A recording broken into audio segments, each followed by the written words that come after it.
रोए का नाम अपने गांव में लफंगा लड़का कहकर लिया जाता है। रोए हर समय अपने दोस्तों के साथ रहकर मस्ती करता रहता है और आवारा फिरता रहता है। पढ़ाई में वो बिल्कुल भी अच्छा नहीं है। जब एक दिन रोए स्कूल में फेल हो जाता है तो उसकी माँ उस पर गुस्सा करती है और उसका ट्यूशन लगवा देती है। इसके बाद जब रोए ट्यूशन लेने टीचर के घर जाता है तो वो अपने टीचर को देखता है। उसकी टीचर बाल खोलकर दीवार की तरफ मुंह करके बैठी थी, जो उसे बिल्कुल चुड़ैल लग रही थी। और रोए बिना कुछ कहे वहां से वापस अपनी साइकिल चलाकर चला जाता है और घर पहुंच जाता है। इसके बाद अगले दिन जब रोए चर्च से घर की तरफ लौट रहा था तो उसकी मुलाकात उसकी टीचर से हो जाती है, जिसका नाम क्रिस्टी होता है। वह रोए से कहती है, तुम कल बिना बताए क्यों चले गए?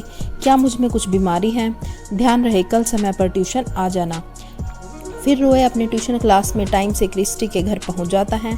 तब क्रिस्टी मैम उसे लड्डू खिलाती हैं और वो लड्डू उसके डिवोर्स की खुशी में होते हैं। जब रोए क्रिस्टी मैम के कमरे में जाता है तो वो थोड़ा घबराकर कमरे को इधर उधर से देखने लगता है। अब रोए का पढ़ाई में मन लगने लगा था, क्योंकि रोए को क्रिस्टी मैम जैसी सुंदर टीचर जो मिली थी, जिनसे हर कोई पढ़ना चाहेगा। रोए अपनी टीचर का दिल नहीं दुखाना चाहता था और अब वो अपनी मैम की सारी बातें मानने लगा था। जैसे जैसे दिन बीतते गए वो दोनों दोस्त की तरह रहने लगते हैं और अपना सुख दुख एक दूसरे को बताने लगते हैं। एक दिन क्रिस्टी मैम को बैंक में कुछ काम होता है और वो रोए को भी अपने साथ ले जाती है, क्योंकि उसे कुछ पैसों की ज़रूरत थी। इसलिए उसने अपना कंगन बैंक में गिरवी रख दिया था। रोए को यह देखकर बहुत दुख हुआ, लेकिन वो कुछ नहीं कर सकता है। इसके बाद रोए एक दिन क्रिस्टी मैम को अपने घर लेकर आता है और उसके माँ बाप क्रिस्टी मैम से पूछते हैं कि क्या ये पास हो जाएगा। तभी मैम कहती है, इसके पास होने की जिम्मेदारी मेरी है। इसके बाद रोए और मैम साथ में बस में जा रहे थे, तभी रोए का एक दोस्त उन दोनों को जाते देख लेता है। फिर अगले दिन जब रोए डांस क्लास प्रैक्टिस के लिए जाता है तो उसका दोस्त उसे चिढ़ाकर बोलता है कि क्या माल पटाया है। अब रोए भी क्रिस्टी मैम से कहीं ना कहीं प्यार करने लगा था और फिर वो दोनों साइकिल लेकर बीच पर निकल जाते हैं और बहुत इंजॉय करते हैं। इसके बाद रात के समय जब क्रिस्टी मैम नहाकर आती है और अपने गीले बाल पोंछती है तो रोए उसे अजीब नज़रों से देखता है। रोए ने इससे पहले ऐसे एहसास के साथ क्रिस्टी मैम को नहीं देखा था। रोए उसे प्यार करने लगा था। एक दिन रोए कुछ पैसा इकट्ठा करके एक बाइक खरीदता है और सीधा क्रिस्टी मैम के पास आता है और अपनी बाइक दिखाता है। रोए अपनी मैम को बाइक पर बिठाना चाहता था और सौभाग्य से उस दिन क्रिस्टी मैम को किसी की शादी में भी जाना होता है और रोए उन्हें शादी में ले जाता है। रोए अब क्रिस्टी मैम को बहुत प्यार करने लगा था, पर वो उनसे अपने दिल की बात नहीं कह सकता था। वहीं पर क्रिस्टी मैम उसे सिर्फ अपना अच्छा दोस्त मानती थी। मैम ने जब से रोए से दोस्ती की थी उसकी लाइफ में खुशियां आ गई थी, लेकिन रोए का प्यार प्रतिदिन बढ़ता जा रहा था और हालत बिगड़ती जा रही थी। अब रोए को कुछ भी अच्छा नहीं लगता था और वो क्रिस्टी मैम के ख्यालों में ही खोया रहता था। कभी कभी उसे ख्याल आता था कि कहीं मैम उसे अपना छोटा भाई तो नहीं मानती। एक दिन जब वो दोनों बस में बैठे होते हैं और बस में कोई नहीं होता, फिर मौका पाकर रोए क्रिस्टी मैम से अपने दिल की बात कहता है और कहता है कि मैं आपसे प्यार करता हूँ और आपसे शादी करना चाहता हूँ। ये सुनकर क्रिस्टी मैम शॉक हो जाती है और तभी वो कुछ कहने ही वाली थी, लेकिन बस में बाकी लोग आ जाते हैं और वो चुप हो जाती हैं। अब क्रिस्टी मैम की जॉब मालदीव में लग जाती है और वो अपना सामान पैक कर रही थी और रोए भी उनकी मदद कर रहा था और मन ही मन ये सोच रहा था कि क्रिस्टी मैम उसे छोड़कर हमेशा के लिए चली जाएगी।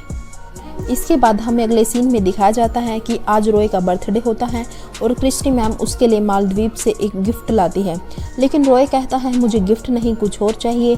तभी क्रिस्टी मैम उसे पूछती है क्या चाहिए तुम्हें? तभी रोए कहता है मुझे एक किस चाहिए और क्रिस्टी मैम ये सुनकर वहाँ से चली जाती है। इसके बाद जब रोए घर की छत पर स्टार लगा रहा होता है तो मौका पाकर उसने क्रिस्टी मैम को किस कर दिया और क्रिस्टी मैम कुछ नहीं बोलती और चुपचाप वहाँ से चली जाती हैं। शायद कुछ ना बोलने का कारण ये हो सकता है कि उसके मन में भी रोए के लिए प्यार पैदा हो रहा हो। फिर क्रिस्टी मैम रोए को एक एटीएम देती है और कहती है कि मैंने एक दूसरा अकाउंट खोला है और मैं कुछ पैसे उसमें भी डालूंगी, क्योंकि मैं जितने पैसे कमाती हूँ मेरा बाप सारी पैसों की दारू पी जाता है, इसलिए मैंने ये अकाउंट खोला है। मैं जब मालदीव चली जाऊँगी तो तुम मुझे कन्फर्म करके बताना कि इसमें पैसे आए हैं या नहीं। रोए भी अब क्रिस्टी मैम के साथ मालदीव जाने की सोचता है, लेकिन उसके पास इतने पैसे नहीं हैं, इसलिए वो अपनी फेवरेट बाइक बेच देता है और क्रिस्टी मैम से कहता है कि मैं भी कल आपको एक सरप्राइज़ दूंगा। अब अगले दिन रॉय भी एयरपोर्ट पर पहुंच जाता है और क्रिस्टी मैम को लगा कि ये मुझसे मिलने आए हैं। तभी रॉय उन्हें बताता है कि मैं भी आपके साथ मालदीव जाऊंगा। ये सुनकर क्रिस्टी मैम हैरान हो जाती है। फिर रॉय क्रिस्टी मैम से उसका पासपोर्ट मांगता है। तभी साथ खड़ी महिला उसे वहां से जाने को कहती है। रॉय दोबारा क्रिस्टी मैम से पासपोर्ट मांगता है और वो महिला फिर से गुस्से में क्रिस्टी को कहती है, मैम आप चलिए। रॉय कहता है, तुम बीच में मत पड़ो, मैं अपनी क्रिस्टी से मांग रहा हूँ। तभी महिला गार्ड को बुलाती है और गार्ड रॉय को यहाँ से जाने के लिए कहता है। रॉय स्टाफ से रिक्वेस्ट भी करता है कि उसे जाने दे। तभी स्टाफ उसे कहता है कि या तो तुम्हारे पास होटल की बुकिंग होनी चाहिए या तो डॉलर, इनमें से एक भी है तो तुम जा सकते हो। लेकिन रॉय जैसे तैसे रिक्वेस्ट करके प्लेन में बैठ जाता है और मालदीव पहुंच जाता है। वहाँ वह चेयर पर बैठकर रोने लगता है। तभी वहाँ का स्टाफ उसे रोने का कारण पूछता है। तभी वो कहता है कि मेरी दोस्त यहाँ पर खो गई है। तभी क्रिस्टी मैम वहाँ आती है और कहती है, मैं इसे नहीं जानती हूँ। इससे उसका दिल टूट जाता है और वो मालदीव से वापस आ जाता है।